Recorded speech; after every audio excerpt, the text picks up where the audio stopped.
بلایا جاتا ہے دعوت افطار پر جنہوں نے روزے ہی نہیں رکھے ہوئے. یہ افطار پارٹیاں نہیں ہیں، یہ ایک تماشا ہے جو لگایا جاتا ہے. اس لیے یہ ایک مزاج ہوگا قرب قیامت میں جس کا بیان حضور علیہ السلام نے کیا، جبکہ ہم ہر روز یہ اللہ سے وعدہ کرتے ہیں وَنَخْلَعُ وَنَتْرُكُ مَن يَفْجُرُ. دعائے قنوت میں کہتے ہیں اے اللہ جو تیرے حکموں کو توڑتا ہے ہمارا اس سے کوئی تعلق نہیں ہوگا. یہ روز عہد کرتے ہیں لیکن مسجد سے نکل کے اس عہد کو توڑ دیتے ہیں، بلکہ بہت سارے تو مسجد کے اندر ہی توڑ دیتے ہیں. وَظَهَرَتِ الْكَيْنَاتُ وَالْمَعَازِفُ. اور گانے والی اور بجانے والی عورتیں اور گیت گانے والی عورتیں، رنڈیاں، یہ جو ہے وہ گانا شروع کر دیں گی اور یہ عام ہو جائے گا. اب تو حد ہو گئی کہ مذہب کے نام سے بھی یہ سب کچھ ہو رہا ہے. یہ شام کلندر کے نام سے جو پورے ملک کے اندر ایک جو ہے تقریب شروع ہوئی ہے، اس میں جو ہے ان عورتوں کو بلایا جاتا ہے اور لکھا ہوتا ہے باقاعدہ اشتہاروں کے اوپر کہ فلاں جو ہے وہ گانے والی آئے گی اور وہ جو ہے وہ اپنا کلام پیش کرے گی. اور یہ مذہب کے نام پہ ہو رہا ہے اور حد یہ ہو گئی کہ یہ بڑھتا ہی چلا جا رہا ہے. اس کو روکنے کی گو مربوط کوششیں بھی نہیں ہوئی، لیکن ایک ایسا عمل تھا کہ جس کو ہر صاحب شخص برا سمجھتا ہے، لیکن اس کے باوجود یہ پھیلتا چلا جا رہا ہے. اور جو کچھ معاشرے میں ہو رہا ہے وہ حضور علیہ السلام نے پہلے ہی نشاندہی کی. وَشُرِبَتِ الْخُمُورُ. اور شرابیں پی جائیں گی، رنڈیاں ناچیں گی، گانے گائیں گی اور شرابیں پی جائیں گی. وَلَعَنَ آخِرُ هَذِهِ الْأُمَّةِ أَوَّلَهَا. اس امت کے بعد میں آنے والے لوگ پہلے گزروں پر لعنت کریں گے. کہیں انہیں تو پتہ ہی نہیں ہے. پاکستان کے اندر باقاعدہ آرٹیکل چھپے اخبارات میں کہ محمد بن قاسم جو ہے وہ ڈاکو تھا، سلطان محمود غزنوی لٹیرا تھا.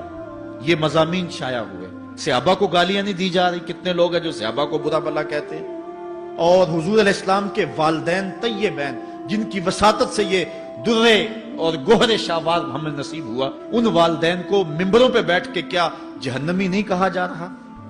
تو یہ وہ زمانہ، کیا امام حسین کو باغی نہیں کہا جا رہا؟ پہلے لوگ اندر داخل ہو کے کرتے تھے اور کتابچے چھاپتے تھے، اب آہستہ آہستہ ممبروں پہ بھی آ گئے اور یہ بات کہی جانے لگی ہے. اس پر باقاعدہ اجتماعات منعقد ہوتے ہیں، اس پہ کہا جاتا ہے. ایک ٹی وی چینل کے اوپر یزید کو جو ہے وہ رحمت اللہ تعالی علیہ کہا گیا، کیا کچھ نہیں ہوا. یہ سب کچھ آپ کے سامنے ہے. یہ حضور نے بیان فرمایا، یہ ہونا تھا. آقا کریم علیہ السلام نے ارشاد فرمایا وہ وقت آئے گا کہ جو آخر والے ہوں گے وہ سمجھیں گے کہ ہم ہی جو ہے وہ دیندار ہیں، ہمیں دین کا ٹھیکہ ہے، اور پچھلوں پر لعنت بھیجیں گے کہ انہیں کیا پتا تھا دین کا. آج پچھلوں کے عقائد پر حملے ہو رہے ہیں اور انہیں مشرک کہا جا رہا ہے. میں نے ایک دن کہا تھا یہ بڑے زور سے کہا جاتا ہے جو یا رسول اللہ کہے وہ مشرک ہو جاتا ہے. میں نے کہا دیکھو اس فتوے کا اثر کہاں تک جاتا ہے. حضور علیہ السلام کے سارے صحابی آقا کریم علیہ السلام کی موجودگی کے اندر بھی، اور پھر دیکھیے مسلمہ کذاب کے مقابلے میں جو جنگ لڑی گئی، اس جنگ کے اندر حضرت خالد بن ولید نے لکھا کہ کافر بھی اللہ اکبر کا نعرہ لگاتے ہیں، ہم بھی اللہ اکبر کا نعرہ لگاتے ہیں، فرق نہیں معلوم ہوتا اپنا کون سا ہے اور بیگانہ کون سا ہے. تو حضرت صدیق اکبر نے لکھا کہ جب وہ اللہ اکبر کا نعرہ لگائیں تم اس کے جواب کے اندر یا محمد آہو کا نعرہ لگاؤ. وَقَانَ شِعَارُ الْمُسْلِمِينَ يَوْمَئِذٍ یا محمد آہو.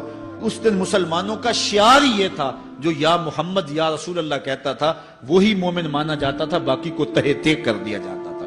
تو اگر یا رسول اللہ کہنا شرک ہے تو پھر سارے صحابی، وہ 10,000 صحابہ جو جنگ یمامہ میں شامل تھے، ان کے بارے میں پھر کیا کہو گے؟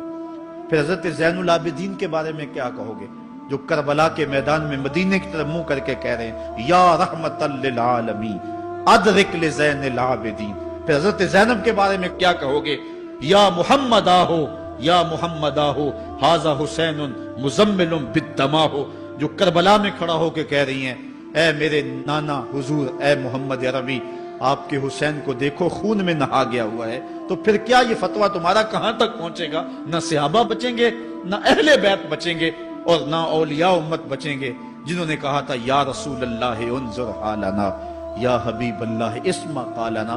تو یہ قیامت کی نشانیاں ہیں کہ اگلے جو ہیں وہ پچھلوں پر لعنتیں بھیجیں گے، ان کو برا بلا کہیں گے. صحابہ کو گالیاں، اہل بیت کو گالیاں، نواسب میں کیا کچھ نہیں کیا ہے. اور آج بھی جو دنیا کے اوپر ناسبی ہیں وہ اہل بیت کے بارے میں کیا کیا زبان استعمال نہیں کرتے، حضور کے والدین کے بارے کیا کچھ نہیں کہا جاتا.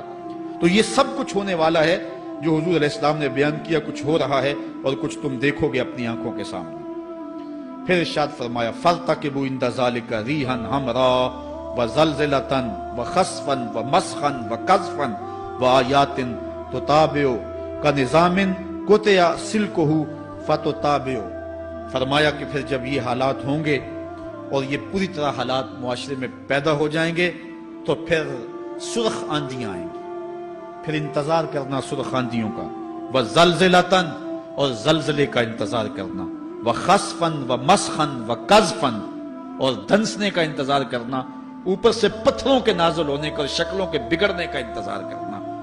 اور آگے فرمایا وَآیَاتٍ اور ایسی نشانیاں آئیں گی ایک دوسرے کے پیچھے آئیں گی، جس طرح تسبیح کا دھاگا ٹوٹ جائے تو پیدل پہ اس کے دانے گرتے ہیں، تو یہ سارے عذاب جن کا ذکر حضور نے کیا میں مسلسل اوپر نیچے یہ تمہارے تک پہنچیں گے۔ حضرت انس رضی اللہ تعالیٰ عنہ سے ایک اور روایت لیتے ہیں، حضور علیہ السلام نے ارشاد فرمایا لا تقوم الساعة حتى يتقارب الزمان فتكون السنة كالشهر والشهر كالجمعة وتكون الجمعة كاليوم ويكون اليوم كالساعة وتكون الساعة كالدرمة بالنار۔